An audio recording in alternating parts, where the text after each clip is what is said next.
भारत गौरव आचार्य श्री पुलक सागर जी गुरुदेव के प्रवचन और लेटेस्ट धार्मिक भजन व कार्यक्रम निशुल्क देखने व सुनने के लिए हमारे YouTube चैनल जीन शरणम मीडिया को आज ही सब्सक्राइब करें और सबसे पहले देखने के लिए बेल आइकन पर क्लिक जरूर करें। छल, सरलता, सहजता। एक मैंने कहानी पढ़ी थी अपने बचपन में, आपने भी पढ़ी होगी, बड़ी प्यारी कहानी, 5वीं 6वीं क्लास। एक बहुत बड़े संत प्रवृत्ति के व्यक्ति हुए, बाबा भारती की कहानी पढ़ी होगी। उनके पास एक सुल्तान नाम का घोड़ा था, बहुत अच्छा घोड़ा था। सुल्तान के बड़े चर्चे थे पूरे दुनिया में। एक दिन बाबा भारती के सुल्तान घोड़े पर डाकू खड़क सिंह का मन आ गया, यही नाम थे कहानी में, मुझे याद है। डाकू खड़क सिंह का नाम। डाकू खड़क सिंह ने जैसे ही देखा सुल्तान पे नजर पड़ी, डाकू ने कहा ये बाबा क्या करेगा इस घोड़े का, ये घोड़ा मुझे देना चाहिए। लेकिन बाबा ऐसे तो घोड़ा देगा नहीं, सुल्तान बड़ा वफादार घोड़ा है, ये मेरे कब्जे में आ जाए तो सारी दुनिया की दौलत मेरे हाथ में आ जाएगी। बिजली की चमक की तरह भागता है, इशारों पे काम करता है, सुल्तान जैसा कोई घोड़ा नहीं। क्या करूं, कैसे हासिल करूं? उसके मन में आया कि बाबा भारती संत प्रवृत्ति के आदमी। एक बात ध्यान रखना अजमेर वालों, धर्म के साथ जितना अधर्म किया जाता है उतना अधर्म के साथ अधर्म नहीं किया जा सकता है। सारी दुनिया धर्म के साथ अधर्म करती है। दया प्रवृत्ति होगी, रोज चलेंगे, तुम्हें करुणा होगी, धोखे मिलेंगे, लेकिन फिर भी सत्पुरुष अपनी सच्चाई का मार्ग कभी चौड़ा नहीं करते हैं। हम संत भी हैं, बड़े उलाहने सहते हैं, बड़े ताने मिलते हैं, ये तो ऐसे महाराज, ये तो वैसे महाराज, ये तो पैसे वालों के महाराज, ये तो मॉडर्न महाराज, ये तो आधुनिक महाराज। कोई बात नहीं, काय का कैसे। यहां मुझे थोड़ी खुशी है, एक ही चौका लगवा रहा हूं ना। जहां 4 लगते तो कहते हाँ ये तो पैसे वाले के महाराज, मेरे यहाँ काय को आएंगे। मैंने संदीप से कहा लफड़ा खत्म कर, 2 रोटी खाना, 4 ताने कौन सुनेगा। ध्यान रखना, सीधे जाओ, पैसे वाला हो गरीब हो, जाना तो वही, अपना प्रीति भोज अच्छा है। काय को 1 घंटे हम भी परेशान हो, तुम भी हो, नहीं आए फिर हम गाली खाएं। सुबह से बनाओ, दिन भर पछताओ, लगे हैं मेहनत कर रहे, महाराज नहीं आए। वो किसी के यहाँ चले, हमें तो मालूम था वहीं जाओगे। जब तुझे मालूम था तो रामलाल पड़गा काय के लिए रहा था तुझे? बड़े एक एक गिरास, 1000 रिस्क है हमारे साथ। बच्चों का खेल नहीं, एक एक गिरास में ताने मिलते हैं सुनने को। लेकिन सत्पुरुष इन सब से कभी अपने रास्ते को बदलते नहीं है, वही सफलता पाते हैं। कुछ तो लोग कहेंगे, लोगों का काम है कहना। ध्यान रखिए, ये तो अच्छा करो तो कहेंगे, बुरा करो तो कहेंगे, ये बाज नहीं आएंगे कहने से। ध्यान रखना, बर्तन के मुंह पे ढक्कन होता है, आदमी के मुंह पे कुछ नहीं होता। ध्यान रखना, उसमें ढक्कन कैसे रखो, विचार करो। बोलते रहेंगे, बोलने दो। बाबा भारती संत प्रवृत्ति का आदमी, धर्म के साथ अधर्म किया जाता है। डाकू खड़क सिंह ने कहा कि बड़े करुणा वाले, दया वाले हैं। रोज उसे मालूम था बाबा भारती जंगल के रास्ते से शहर में जाते हैं। एक चौराहे पर अपाहिज का रूप बनाया, भिखारी का, खड़ा हो गया, बैठ गया। जैसे बाबा का घोड़ा, बाबा निकले, बाबा भारती से कहा त्राहिमाम मेरी रक्षा करो, मेरी दया करो, मैं अपाहिज हूं, मैं चल नहीं सकता। बाबा इस घोड़े पर मुझे बिठा के सड़क पार करा दो, जंगल से बाहर निकाल दो। बाबा भारती को अपाहिज को देखकर दया आई। संत हृदय ही तो दया करेगा ना। संत हृदय नवनीत समाना। संत कितना भी नाराज हो जाए, कितना भी क्रोधित हो जाए, कितना भी रुष्ट हो जाए, मगर संत हृदय नवनीत समाना। मक्खन जम जाता है, लेकिन थोड़ी सी आंच मिल जाए तो पिघलना प्रारंभ कर दिया करता है। संत का हृदय चट्टान का हृदय नहीं होता है। कभी कभी जिंदगी के सफर में अपने भक्तों से, अपने शिष्यों से रुष्ट हो जाता है, लेकिन जब वह भक्त अपनी भक्ति की आंच दिखाता है तो संत का हृदय पिघलना प्रारंभ हो जाया करता है। बहुत जल्दी पिघलते हैं, इसलिए लुटते हैं। पिघल गए बाबा भारती, दया आ गई, बोले आ बैठ, मैं पैदल चल लूंगा, तू घोड़े पर बैठ जा। जैसे ही घोड़े पर उस अपाहिज को बिठाया, लगाम पकड़ी और घोड़े पर जैसे पैर की एड़ लगाई, घोड़ा बिजली की तरह भागा, बड़ी जोर से हंसा, लुट गए बाबा, सुल्तान अब मेरा हुआ, इस पर तुम्हारा कोई हक नहीं है। बाबा भारती ने देखा अपाहिज बनकर लूट लिया, बोले मैं डाकू खड़क सिंह, मेरा काम रोज का लूटना ही है।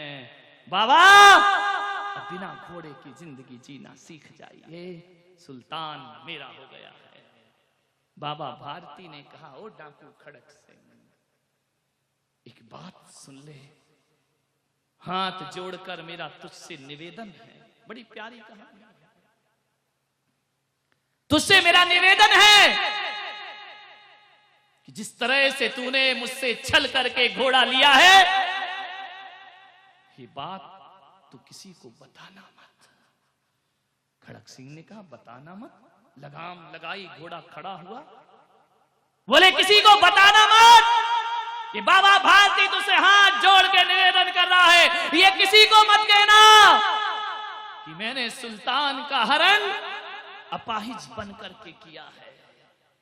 बोले क्यों? बोले इसलिए बाबा भारती ने कहा, यदि ये घटना तू किसी को बताएगा तो ये दुनिया अपाहिजों पर विश्वास करना छोड़ देगी, ये दुनिया अपाहिजों की सहायता करना छोड़ देगी। तू मेरा घोड़ा ले गया कोई बात नहीं है, लेकिन इस दुनिया में जो सचमुच में अपाहिज हैं, तेरे इस छल से लोग सेवा करने का धर्म भूल जाएंगे, लोग दया करना भूल जाएंगे, करुणा करना भूल जाएंगे। इस बात को राज रखना। हाँ, तुझे कहना है तो ये कहना कि मैं बाबा भारती से छीन करके घोड़ा लाया हूं, छल करके घोड़ा नहीं लाया हूं। चला गया डाकू खड़क सिंह। जैसे रात भर उसे नींद ना आई, एक बात सीने में चुभ गई कि लोग अपाहिजों पर विश्वास करना छोड़ देंगे। मैं भी आपसे यही निवेदन करता हूं कि धर्मात्मा होकर छल मत करना, वरना तुम्हारी इस हरकत से लोग धर्म पर विश्वास करना छोड़ देंगे। आज साधु संत गलत काम करते हैं, तथाकथित धर्म पे आस्थाएं डगमगा जाया करती हैं। मान्यवर, बहुत बड़ा अपराध है ये। रात भर डाकू खड़क सिंह सो ना पाया, करवट बदलते रहा कि ये मैंने क्या किया है। रात की नींद बेचैन हो गई। अंधेरी रात में 2-2:30 बजे रात में सन्नाटे में डाकू खड़क सिंह अपने जंगल से निकले तो डाकू उठा के ले गया ना। कहां हो तुम सुल्तान? रात भर बाबा भी ना सोए, मोह हो गया उस घोड़े से। जैसे ही अस्तबल की ओर देखा, सुल्तान बंधा है। दौड़े दौड़े गए, लोटा फेंका जल का, मेरा सुल्तान वापिस आ। तू कैसे आया? देख देख सुल्तान, गलत मत करना, वो तुझे छल से ले गया, तू तो छल से वापिस नहीं आया ना। सुल्तान ने सिर हिलाया, पीछे घोड़े के अस्तबल के पीछे खड़ा है, झार झार आंसू बहा रहा है। बाबा बाबा भारती ने कहा, खड़क सिंह, क्या मेरा घोड़ा पसंद नहीं आया? बोले, पसंद तो इतना आया कि तुम्हारे घोड़े पर तो अपना जीवन निछावर कर दूं, लेकिन बाबा भारती मुझे क्षमा करो। चरणों में लौट गया, आंसू की धारा बहाने लगा और कहा कि बाबा, मैं बहुत गलती में था। आपने कहा कि दुनिया अपाहिजों पर विश्वास न करेगी। मैं खड़क सिंह इतना बड़ा अधर्म नहीं कर सकता हूं। आपका घोड़ा आपको वापस करता हूं। बाबा भारती ने कहा, डाकू खड़क सिंह, डाकू होकर भी संतों जैसा हृदय लेकर के अपने जीवन में जी सकते हैं। यह उत्तम आर्जव धर्म है। हृदय निष्कपटता से भरे, कितना भी बड़ा धार्मिक क्यों ना हो, कितना भी बड़ा पापी क्यों ना हो, यदि उसके हृदय में धर्म। लोग कहते हैं रावण बहुत बड़ा पापी था, लोग कहते हैं दुर्योधन पापी था, इनके कृत्य नरक ले जाने वाले हैं। लेकिन एक बात और याद रखना, रावण कितना भी बड़ा पापी क्यों ना हो, लेकिन उसके हृदय में धर्म। रावण से जब पूछा गया कि बताओ लंकेश, तुम्हारी मृत्यु का क्षण है, जरा बताइए कौन जीता कौन हारा? रावण ने कहा, राम जीत कर भी हार गए और रावण हार कर भी जीत गया। ये धर्म था उसके हृदय। बोले, क्या मतलब? रामायण कहती है कि रावण ने कहा, मैंने अपने जीते जी राम को लंका में पैर नहीं रखने दिया और मैं राम के जीते जी उनके बैकुंठ में पैर रखने जा रहा हूं। कौन जीता कौन हारा? मैं ही जीता हूं, रावण ने कहा। यदि मैं सीता वापस लौटा देता तो राम ये तीर मेरे सीने में कभी ना मारते, और राम का तीर ना लगे तो रावण का उद्धार कैसे होगा? इतनी आस्था, इतना हृदय।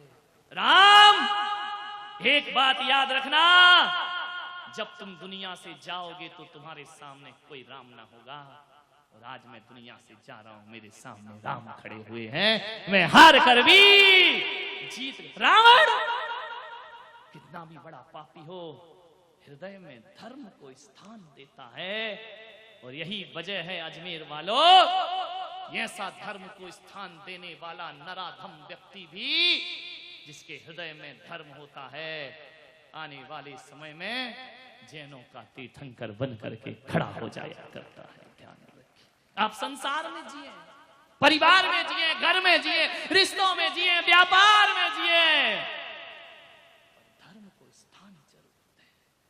बिना धर्म के इंसान तेरी मुक्ति होने वाली नहीं है। 10 दिन की शिविर की साधना, सीने में करुणा ना हो, सीने में दया ना हो, सीने में क्षमा ना हो, तो व्यर्थ है ये सब, इससे कुछ होने वाला नहीं है। करुणा में हृदय रखिए, अन्यायी को सजा दीजिए, दंड दीजिए, लेकिन सीने में दया होना चाहिए। मान्यवर, प्रतिशोध की ज्वालाओं में मत झुलसो, दशलक्षण धर्म की आराधना करो अपने जीवन में, बहुत कुछ प्राप्त होगा। मान्यवर, बिल्कुल सरलता अपने जीवन में अर्जित करने का प्रयास करें। राष्ट्रपति अमेरिका के हुए रूजवेल्ट 80 अपने राष्ट्रपति के पद पर सुशोभित, 80 साल की महिला उनसे मिलने आई, परमिशन मांगी कि महामहिम राष्ट्रपति महोदया, मैं 80 साल की बुढ़िया एक गुहार लेकर आई हूं तुम्हारे राष्ट्रपति भवन। संदेश पहुंचा, राष्ट्रपति महोदया ने पूछा कि कौन है दरवाजे पर? बोले 80 साल की बुढ़िया है, आपसे मिलना चाहती है। राष्ट्रपति महोदया ने, देखो विदेशी लोग, फिरंगी लोग उन्होंने अपने सेवकों से कहा, उन बूढ़ी मां से कहो वहीं रहे, मैं आकर उनसे मिलती हूं। आकर मिलती हूं? बोले मैं आके मिलूंगी। वो नहीं आए मेरे पास। बोले आप राष्ट्रपति हैं, आप कैसे मिलेंगे? बोले नहीं, मैं राष्ट्रपति भले हूं लेकिन इतना जानती हो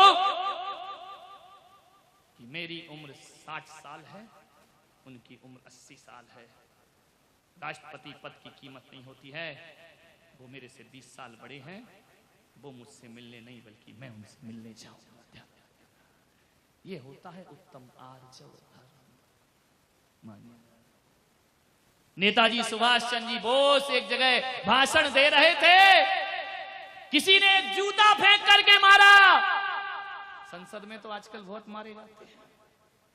एक जूता फेंक कर मारा, नेताजी को लगा नहीं, उनके डाइस पर आकर रुक गया। नेताजी ने जूता उठाया और कहा किसने फेंका ये जूता? सन्नाटा पूरी सभा में, किसने फेंका ये जूता?